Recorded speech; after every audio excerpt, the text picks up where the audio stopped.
오늘 본문 말씀은 요한복음 12장 1절에서 3절 말씀입니다. 요한복음 12장 1절에서 3절 말씀입니다.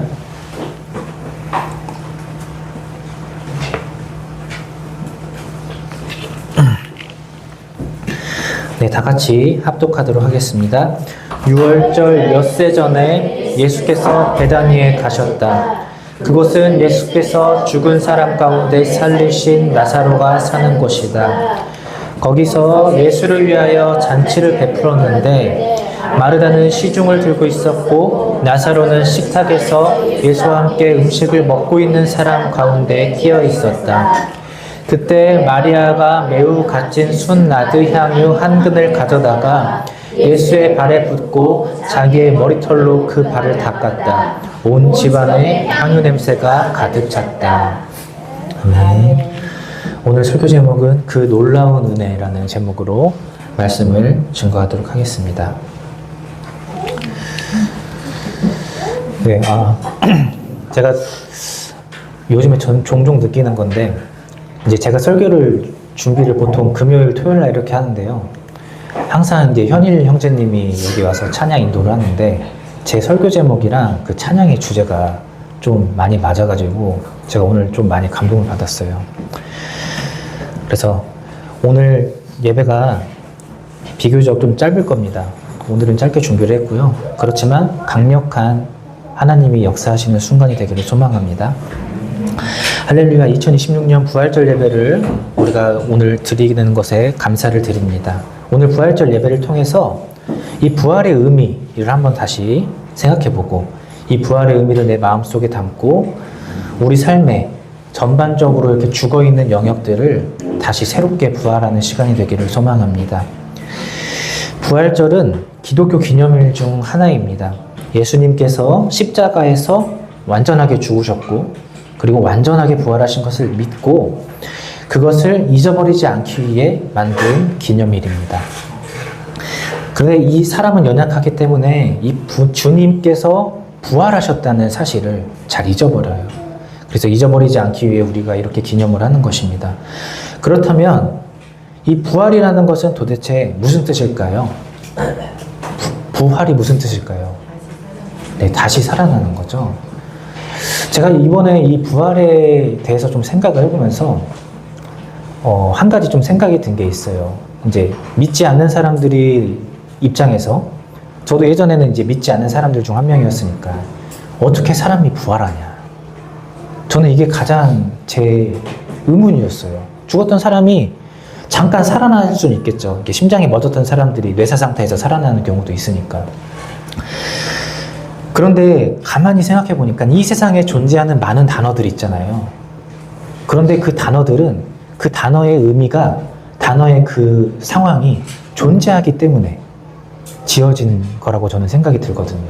그렇지 않아요? 이 부활이라는 개념, 다시 살아났다라는 개념이 분명히 존재했으니까 이 부활이라는 단어가 있는 거예요. 이 부활의 성경적 어원을 살펴보면 정확히는 다시 일어서다라는 뜻을 갖고 있어요. 죽었던 사람이 다시 일어나는 것.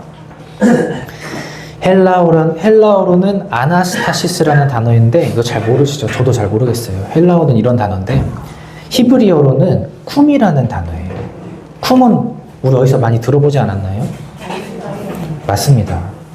예수님께서 죽었던 12살 소녀 그를 살리셨을 때 소녀야 일어나라 하시면서 말씀하신 게 달리다 쿰이라는 게 다시 일어나다라는 뜻이에요.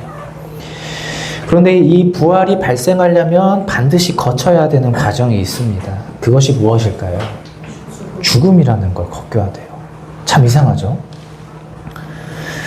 우리에게 있어서 이 죽음이라는 것은 좋지 않은 거예요. 분명히. 누구나 죽음을 싫어하고 두려워해요. 우리가 죽음을 싫어하고 두려워한다는 것은 다시 생각해보면 우리가 지금 살아가는 것이 죽음보다 더 좋고 살아가는 것이 더 기쁘다라는 것으로 여긴다는 것이죠. 죽음이 싫으니까. 우리가 이 땅에서 살아가는 것이 너무 고단하고 힘들 때 분명히 있죠. 죽을 만큼 괴롭고 힘들다. 그렇다고 해서 이게 진짜 죽음만큼은 아니라는 거예요. 많은 사람들이 질병 또는 죽을 위기에 처했을 때 어떻게 해서든 이 죽음을 피해 보려고 안간힘을 써요. 더 살아보려고 노력을 한다는 거죠. 그런데 왜 우리는 이 죽음을 이렇게 두려워할까요? 저는 두 가지 이유로 생각합니다. 원래 태초의 인간은 하나님께서 태초에 아담과 하와를 지었을 땐 죽음이 없었잖아요. 그런데 이 죄로 인해 형벌이 생겼는데 이 벌이 죽음이었습니다. 벌 받는 거 누구나 무섭잖아요. 어떤 벌을 받든지 고통이 동반돼요. 육체의 고통이든 정신과 마음의 고통이든 그것이 우리 인간에게 이 무의식 중 두려움으로 내재되어 있는 것은 아닐까 저는 그런 생각을 합니다. 이게 형벌의 일종이니까. 두 번째, 모르기 때문에 그래요. 죽음 이후에 벌어지는 것들을 모르기 때문에. 이제 믿지 않는 사람들의 입장에서는 모르는 거예요. 죽음 이후에. 그것이 사람은 알지 못하는 것을 두려워해요. 우리는 이제 미래, 알지 못하는 불투명함, 계획되지 않은 무언가, 우리의 경제적 상황, 건강적 상황, 이 미지의 영역들을 두려워해요. 왜냐하면 그것이 지금 나한테 익숙하지 않기 때문에 그래요. 살아있는 우리는, 지금 살아가는 우리는 죽음이라는 이 개념이 익숙하지 않은 거예요. 무서운 거예요. 모르는 거.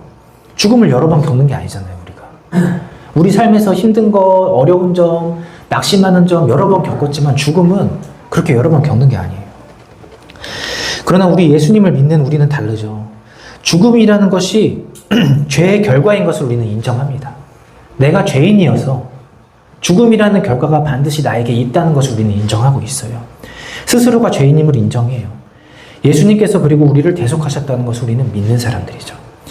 우리는 예수님을 믿고 구원을 받아서 부활이라는 소망이 있기 때문에 죽음을 넘어가고 하나님 나라에 가는 것을 믿는 것으로 이 땅을 살아가는 사람들입니다. 그래서 우리는 사실 죽음을 두려워할 필요가 없어요. 죽음은 겪을 뿐이에요. 넘어갈 뿐이에요. 우리는 부활 소망을 바라보면서 살아가는 사람들입니다.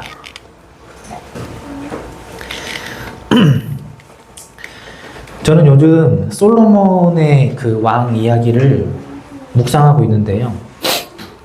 지금 오른쪽 그림이 뭐냐면 이 솔로몬이 많은 이방 나라 여인을 아내로 삼는 것을 표현한 그림이에요. 솔로몬은 왕이 되고 나서 하나님의 성전을 건축했던 위대한 사람입니다. 하나님께서도 솔로몬에게 그것을 허락하셨어요. 솔로몬이라면 나에게 자기가 이득되는 게 아니라 이 나라를 하나님 나라를 통치하기 위해 지혜를 구했던 이 솔로몬이라면 내가 이 성전을 짓는 것을 맡겨도 되겠다라고 허락하셨어요. 하나님께서는 그에게 지혜를 많이 주셔서 재판도 굉장히 공의롭게 잘했죠. 지혜롭게. 또 먼 이국 땅 사람들도 솔로몬이 너무 지혜롭고 솔로몬이 다스리는 나라가 굉장히 태평성대하니까 그걸 구경하러 왔어요. 그러면서 그걸 구경하고서 와 진짜 이 솔로몬의 지혜를 보고 이 태평성대하는 왕국을 보니까 하나님을 믿는 사람들은 다 이렇게 되는 거구나 하고 감탄하면서 갑니다. 그런데 시간이 지나고 솔로몬이 이방 여인을 많이 들임으로써 이제는 하나님을 믿는 것이 아니라 자기 이방인 아내들이 섬기는 우상을 섬기기 시작하죠. 그런데 하나님께서는 그런 솔로몬에게 단번에 솔로몬을 내치신 것이 아니었어요. 2번씩이나 꿈에 나타나셔가지고 너 다시 돌아와야 돼. 나한테 돌아와야 돼. 이렇게 말씀하셨어요. 그러나 솔로몬은 돌아가지 않았어요. 그 결과 이 솔로몬 이후에 이스라엘이 분열하죠. 이 내용이 열왕기상 11장의 내용이에요. 그런데 제가 이번에 신기한 점을 하나 발견했습니다. 왼쪽 그림은 다윗 왕이 악행을 저질렀던 장면이에요. 바로 자신의 부하 우리야 장군의 아내 밧세바와 간통한 내용입니다. 그리고 그 관통죄가 들킬까봐 우리야 장군에게 들킬까봐 우리야 장군을 전쟁의 최전방으로 보내서 전쟁 중에 죽게 만들어요. 얼마나 다윗이 굉장히 치밀한 사람이잖아요. 하나님께서는 이 일을 아주 악하게 여기셨어요. 아주 악하게 여겼다고 정확하게 기록해 놓으셨습니다. 그런데 이 장면이요, 사무엘하 11장에 기록되어 있어요. 저는 이것이 우연이라고 생각이 들지 않았습니다. 말씀을 편집했을 때 하나님께서 의도적으로 다윗과 그 아들의 솔로몬의 악행을 11장이라는 페이지에 편집하셨다고 생각합니다. 혹시 이전에 제 언약궤 설교에서 그 언약궤를 실수로 들여다봐서 많은 사람들이 죽었던 사건을 기억하십니까? 그게 사무엘상 6장이었죠. 그리고 훗날 다윗이 언약궤를 옮길 때 우사가 잘못해갖고 언약궤를 만져서 죽은 사건이 사무엘하 6장이었어요. 아주 비슷한 맥락의 사건이 같은 숫자의 장에 쓰여졌어요. 성경에서 6이라는 숫자는 부족하고 불완전한 숫자입니다. 완전한 수 7에서 하나가 빠졌기 때문에 그래요. 똑같은 원리라고 생각합니다. 성경에서 11이라는 숫자도 불완전한 숫자라고 의미해요. 왜냐하면 12이라는 숫자가 완전한 수거든요. 그 12에서 하나가 빠진 수가 11이라는 숫자입니다. 그래서 하나님께서는 이 11이라는 숫자, 이 부족하고 완전하지 못하다라는 그 숫자 안에 다윗의 악행과 솔로몬의 악행을 같이 넣어놓은 것은 아니었을까? 저는 그런 생각을 했어요. 하나님께서는 이 악행을 평가했을 때 아무리 솔로몬이 처음에 잘했어도 다윗이 아무리 뛰어났어도 이 악한 부분만은 정확하게 부족한 인간이었다. 완전하지 못했다라고 기록하신 것입니다. 우리가 이전에 나왔던 다윗의 이야기를 한번 생각해 보세요. 양을 치던 시절, 또 골리앗을 무찌르고, 또 광야 생활을 하면서 그렇게 힘들었음에도 불구하고 하나님께 나아갔던 모습을 봤잖아요. 솔로몬 역시 왕이 된 직후 하나님 앞에 온전하게 나아가려고 했던 사람이에요. 그런데 중요한 것은 과거의 믿음이 이 현재의 믿음을 책임져 주지는 않아요. 과거의 믿음은 과거의 믿음입니다. 중요한 것은 그 과거의 믿음을 계속해서 지속해서 현재까지 지속하고 있냐가 중요한 거예요. 우리는 과거를 살아가는 것이 아니라 지금을 살아가는 사람들입니다. 우리는 과거로 인해 부활 생명을 얻는 것이 아니라 지금 예수님이 오신다면 지금 네 믿음을 보겠느냐라는 예수님의 질문에 내 믿음을 보일 수 있는 사람들이 되어야 되는 거죠. 그래서 오늘 부활절 예배를 하나님 앞에 드리면서 우리가 예수님께서 부활하시는 것을 과거에 믿고 있는 것인지 아니면 지금 이 순간에 진짜 예수님이 부활하셨어 라는 사실을 믿고 있는지 우리가 생각해 보기를 원합니다. 모든 성경의 11장이 악한 일이나 부족한 사건만을 다루진 않아요. 그러나 저는 오늘 설교의 통일성을 갖춰보기 위해서 이 11장과 12장의 내용으로 은혜를 나누고자 합니다. 자, 창세기 11장. 창세기 11장에는 노아의 홍수로 인해서 인간이 또다시 범죄를 저질렀던 바벨탑 사건이 나와요.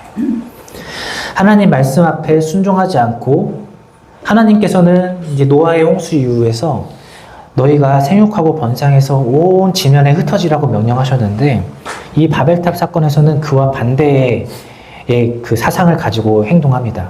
우리가 온 지면에 흩어지지 말자. 이 바벨탑이라는 이 거대한 이 탑과 이 근처 거대한 도시에서 흩어지지 말고 살자. 그리고 저 바벨탑 꼭대기 위에 우리 이름을 내걸자. 이게 인본주의 사상의 뿌리예요. 바벨탑이. 그래서 하나님께서는 이것을 흩어버리시려고 모든 언어를 혼잡하게 하셨습니다. 그리고 이 바벨탑의 사상의 뿌리가 되어 나온 국가가 먼 훗날의 바벨론이라는 국가예요. 똑같은 바벨이라는 단어를 쓰죠. 인본주의와 교만의 사상을 품고 있어요. 그런데 그 뒤에 12장에서는 바로 아브라함이라는 사람이 등장합니다. 아브라함을 생각해 보세요. 아브라함 역시 메소포타미아의 지방, 이 하란 땅인데 거기 우상을 섬겼던 땅이에요. 그 땅에 살았던 사람인데 75세에 하나님 말씀을 따라서 그 고향을 떠나요. 그리고 고향을 떠나는데 중요한 것은 정처 없이 하나님이 가라는 대로 가는 사람이 되어버려요. 무엇 하나 예상되는 게 없는 게 가나안 땅이었거든요, 그때. 그러나 그 발걸음을 하나님 말씀에 의지해서 나아갑니다.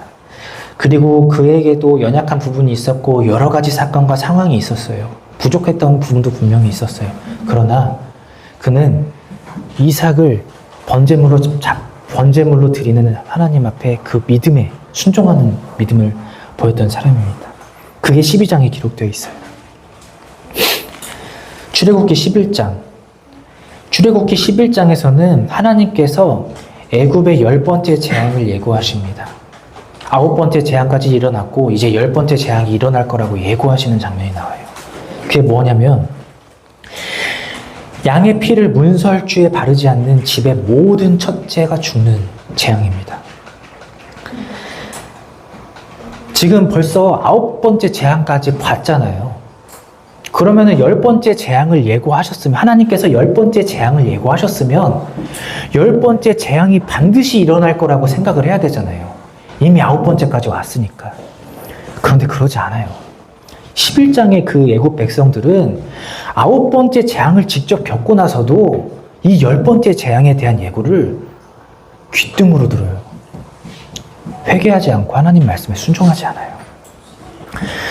그러나 하나님 말씀을 믿고 양의 피를 문설주로 바른 집은 구원을 얻습니다. 그것이 바로 12장에 나와요. 6월절 경건. 죽음을 넘어가다. 이 9번째 재앙을 보고 나서 이스라엘 백성들은 애굽에 사는 사람들과 생각이 달랐어요. 하나님 진짜 살아계시는구나. 하나님 진짜 살아계시는구나. 그럼 뭐 해야 되지? 양의 피를 발라야 돼. 그 양의 피를 발라서 그 집안에 있는 사람들은 그 사람들이 죄인이든지 착하게 살았든지 구원받는다는 거예요. 그것이 6월절 사건이에요. 이 11장과 12장의 얘기를 보면 하나님 말씀을 믿지 않는 집에 대해서는, 믿지 않는 사람에 대해서는 반드시 심판이 있다라는 것입니다. 그러나 그와 동시에, 심판과 동시에 하나님 말씀을 믿는 집은 구원이 이루어집니다. 반드시 심판과 구원은 동시에 일어나요. 그리고 오늘 방금 보았던 이 다윗의 악행과 솔로몬의 악행, 그것도 이제 11장에 기록되어 있었죠. 그렇다면 이 죄악으로 가득 찬 11장의 끝은 과연 어디일까? 저는 그 끝을 요한복음 11장으로 정해보았습니다. 요한복음 11장에는 나사로의 죽음이 나와요. 죽음. 이 11장에 적혀있는 악행과 죄악의 끝은 죽음이라는 거예요. 절대로 피할 수 없어요. 하나님과 단절로 인한 결과, 그것이 나사로의 죽음, 그것이 죄의 결과, 죄의 형벌을 우리에게 보여줍니다. 죽음이 얼마나 고통스럽고 괴로워요. 나사로의 누이들이 말해요. 예수님이 조금만 더 빨리 이 베다니 마을에 오셨으면 나사로 안 죽을 수 있었잖아요. 인간이 겪는 이 죽음이라는 형벌은요, 직접 겪는 사람들한테는 굉장히 두렵고요. 이 죽음을 겪는 것을 보고 듣는 사람들한테는 참 슬픈 일이에요. 베다니 마을 사람 모두가 나사로의 죽음을 슬퍼하고 괴로워합니다. 그런데 아주 놀라운 일이 일어나요.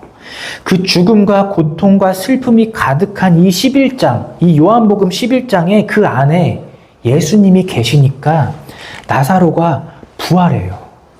나사로가 다시 살아나요.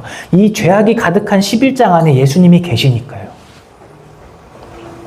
나사로가 부활한 순간 이 11장 안에 그 괴로움과 슬픔이 한순간에 기쁨으로 변해버려요. 그 찰나의 순간에, 나사로가 그 동굴 안에서 나오는 그 순간에 기쁨으로 변합니다. 방금까지 슬프고 괴로웠는데.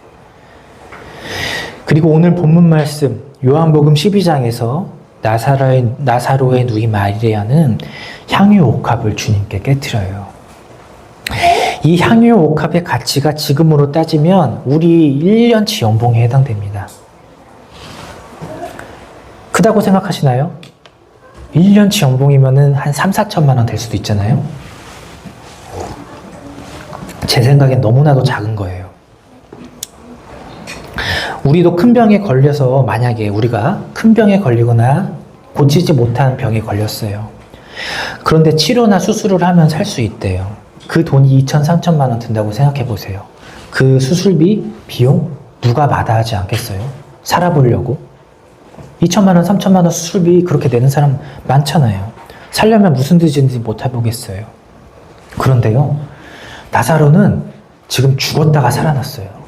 우리가 죽기 싫어가지고 살려고 수술하는 수술 비용도 2, 3천 되는데요. 나사로는 그게 아니라 죽었다가 살아났어요. 저는 이 마리아가 향유옥합을 다 드려도 부족했다고 생각을 해요. 부족했기 때문에 이 마리아는 이것을 깨트릴 수 있었던 거예요. 2천, 3천만 원? 아니, 나사로가 죽었다 살아났는데? 너무나도 부족해요. 예수님께 드리기에 너무나도 부족한 값이에요. 그만큼 이 부활 생명, 부활 소망, 그것이 우리 믿는 자들에게 그 무엇보다 소중한 거 아니겠어요? 우리를 죽음에서 구원해 주시는 하나님이 그 무엇보다, 그 누구보다 중요한 분 아니겠어요?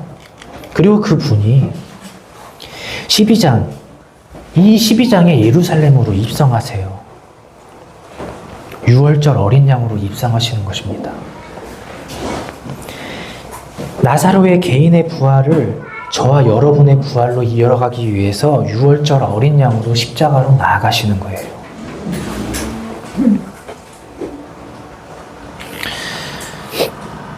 저는 이 향유 옥합을 깨트리는 장면을 참 좋아해요.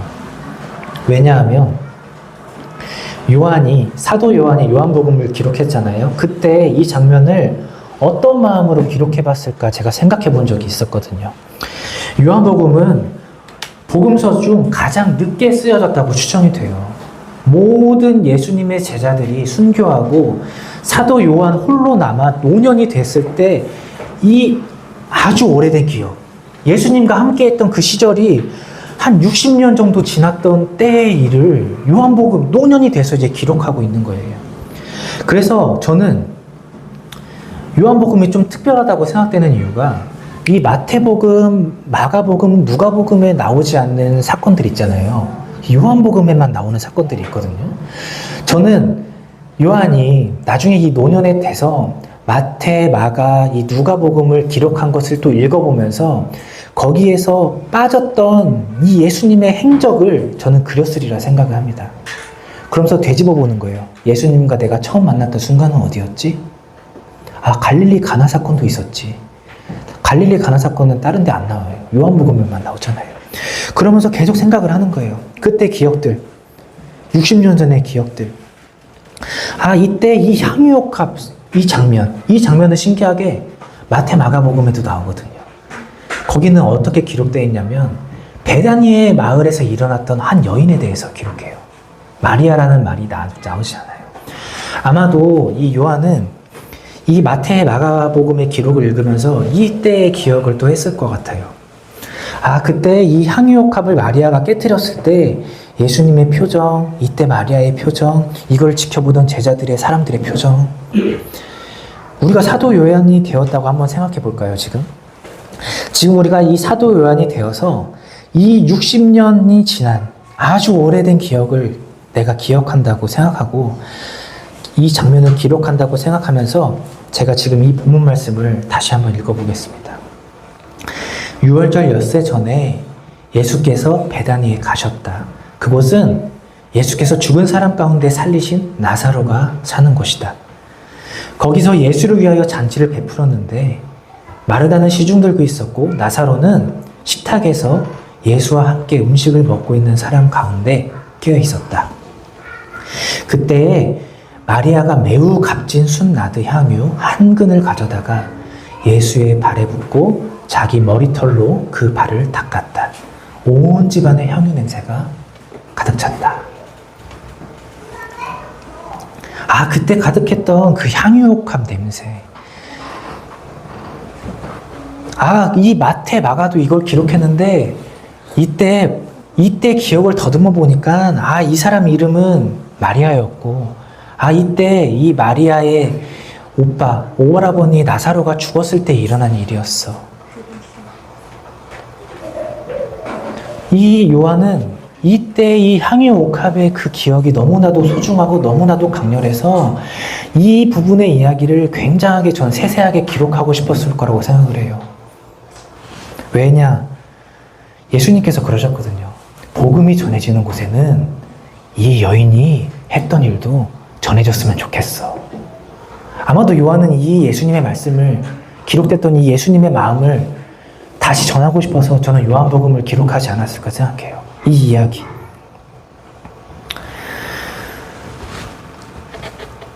이 여인의 향유옥합을 깨뜨리는 것을 너희가 계속 기억했으면 좋겠어. 보십시오. 벌써 이 일이 2000년이 지났어요. 그렇지만 우리는 지금 이 장면을, 이 기록을 읽고 우린 떠올릴 수 있어요. 그래서 요한은 한 번 더 이 여인이 잊혀지지 않기 위해, 나사로가 부활했던 이 부활 소망을 잊혀지지 않기 위해, 이 부활의 향기를 지속하기 위해서 예수님이 말씀하신 대로 더욱 확실하게, 더욱 선명하게 그날의 장면을, 그날의 향기를 기약하면서 오늘 요한복음 12장을 기록했던 거예요. 저와 여러분이 이 지금 요한복음 12장 안에 들어올 수 있기를 바라는 마음으로 더욱 정성스럽게 기록하고 있는 거예요. 예수님 만난 사람들은 더 이상 죄인으로, 부족한 사람으로, 죽음으로 괴로워하는 것이 아니라 이때 온 방안을 가득 채웠던 아름다운 복음의 향기와 함께 살아가는 사람들이야. 이 향기 60년이 지나고 먼 훗날 지금 2000년이 지났지만 아주 오래도록 기억날 만큼 이 강렬하고 진하고 내 마음속 아주 깊이 스며드는 이 예수님의 향기. 그 향기. 부활 생명을 믿는 사람들은 더 이상 죄악으로 인한 고통받는 11장에 살아가는 것이 아니라, 부활 생명을 믿는 사람들은 아브라함처럼 하나님 말씀을 믿고 애굽을 떠나처럼 이스라엘 백성처럼, 그리고 오늘 향유옥합을 깨뜨렸던 이 마리아처럼 12장의 인생을 살아가는 사람들로 바뀌는 거예요. 예수 그리스도를 하나님의 아들, 나의 구원자, 나의 통치자, 나의 피난처로 믿으면서 살아가는 사람들이 이 12장에 살아가는 사람들입니다. 나의 현재 믿음은 살아있는 믿음입니까? 아니면 죽어있는 믿음입니까? 나는 오늘날 예수께서 부활하신 것을 죽어있는 믿음으로 갖고 있습니까? 아니면 예수님께서 진짜 부활해서 살아계셔서 지금 나와 함께하고 있다는 것을 믿고 있습니까? 오늘 부활절 그 의미처럼 다시 일어서기를 원합니다. 우리의 믿음은 오늘 다시 일어서야 합니다. 다시 살아난 믿음을 가지고 우리는 요한복음 12장의 6월절 어린 양의 신분으로 저 예루살렘으로 입성하는 주님을 뒤따라가는 삶을 살아가는 것입니다. 나의 십자가를 지고 예수님과 함께 십자가에 못 박히는 그 예루살렘의 입성을 우리도 똑같이 따라가야 되는 것입니다.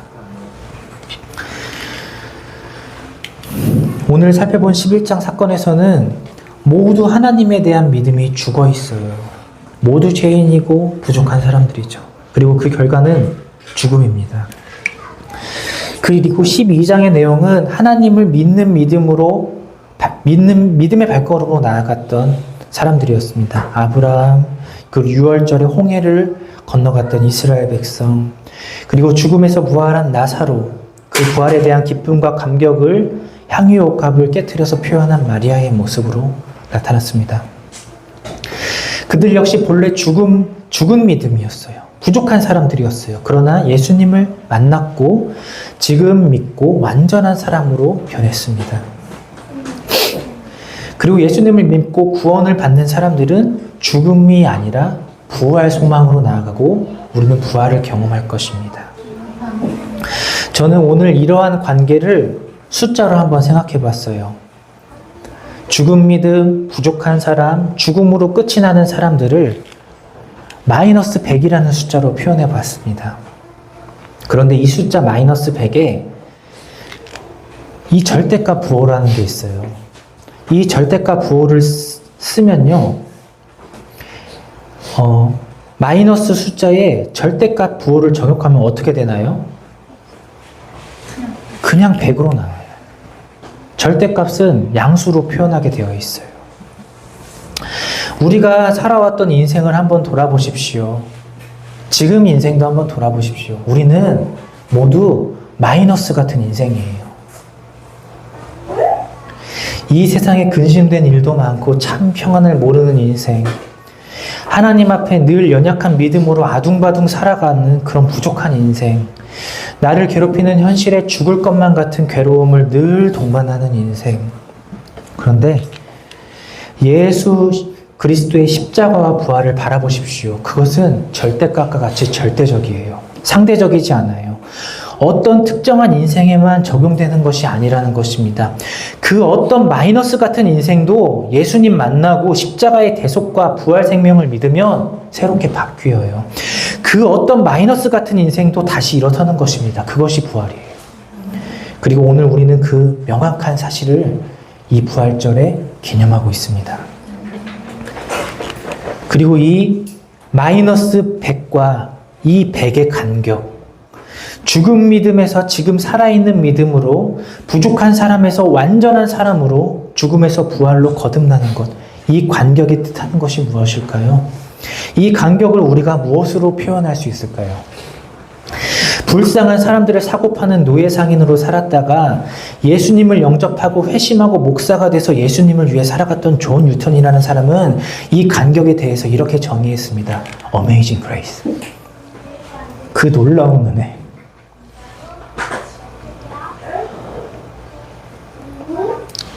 우리나라 찬송가 나 같은 죄인 살리신. 그는 죽기 전에 이런 말을 했다고 합니다. 내 기억은 이제 거의 모두 희미해졌습니다. 그러나 단 2가지는 분명하게 기억합니다. 내가 엄청난 죄인이었더라는 것과 그 죄인을 예수님께서 구원해 주었다는 것입니다. 이 경험, 이 기억. 우리는 이 놀라운 은혜를 경험해 보았습니까? 과거의 내 삶에서 그리고 지금 내 삶을 다시 일어서게 하는 것은 이 놀라운 은혜가 아닙니까? 말씀을 정리하도록 하겠습니다. 오늘 부활절 예배를 주님께 드리고 있습니다. 부활의 언어적 의미는 다시 일어서다라는 뜻이었어요. 저와 여러분의 삶에는 자꾸 나를 절망케 하고 낭만케 하고 괴롭게 만드는 일이 많아요. 그리고 연약한 믿음으로 말씀에 순종하지 못하고 죄에 빠지는 부족한 모습도 분명히 있어요. 그것으로 인해 죽을 것만 같이 고통을 겪고 지금 겪고 있을 수도 있습니다. 그럴 때 예수님께서 이 소녀에게 말씀하셨던 달리다 쿰이라는 말씀을 한번 기억해 보세요. 다시 일어나라. 너 다시 일어나. 우리는 다시 일어날 수 있습니다. 예수님을 말씀을 믿음으로 우리는 모든 것에 또 모든 일에 다시 일어설 수 있습니다. 그리고 그 모든 일어섬을 경험하고 우리는 그 마지막 죽음 때마저도 마지막 그 끝에 마지막 형벌, 우리의 죄악의 결과 그 죽음 그 끝마저도 우리는 부활로 다시 일어설 수 있을 것입니다. 우리는 오늘 그 믿음에 대해, 그 사실에 대해 다시 한번 기념하였습니다. 그러나 오늘 부활절을 넘어서 이 사실을 매일같이 기념하기를 원합니다. 나 같은 죄인 살리신 그 놀라운 은혜를 매일매일 묵상하면서 매일매일 다시 일어서는 우리 스토리 처치가 되기를 소망합니다.